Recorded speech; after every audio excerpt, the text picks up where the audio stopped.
ഇവിടെയുള്ള മലയാളികൾ തന്നെ ജീവിക്കാൻ വേണ്ടി കഷ്ടപ്പെടുക. നിനക്ക് നാട്ടിൽ നിന്നാ പോരെ? നാട്ടിലിപ്പോ പഴയതുപോലെ ഒന്നല്ല, ഇഷ്ടം പോലെ പണിയാ. പണിയെടുക്കാതെ ജീവിക്കാൻ പറ്റുമെന്ന് അറിയാൻ വേണ്ടിയാ ഞാൻ ഈ കുടലിലേക്ക് കെട്ടിയെടുത്തേ.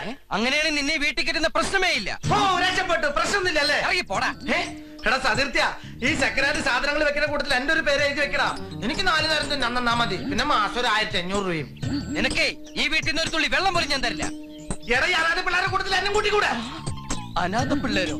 നീ അവരെന്താ വിളിച്ചേ? കാണിച്ചു തരാടാ. നീ തല്ലാനാണോ? എവിടെ? ഇതൊരു നടക്ക് പോണ ലക്ഷണം ഇല്ല. ഞാൻ ഇവന്റെ 2 വാങ്ങിച്ചിട്ടേ പോവുള്ളൂ. രാവിലെ ലഞ്ചൊക്കെ കഴിഞ്ഞോ? ആളെ കണ്ടുട്ടോ? നമ്മളിവിടെ കുറച്ച് ദിവസമൊക്കെ ഉണ്ടാവും. Very nice pillow. നീ പിള്ളേരെ പറ്റി എന്താ ധരിച്ച്? വ്യക്തമായ മേൽവിലാസവും അവകാശങ്ങളും ഇവർക്കുണ്ട്. ഒരാൾ അകത്ത് കിടന്ന് ഉറങ്ങുക.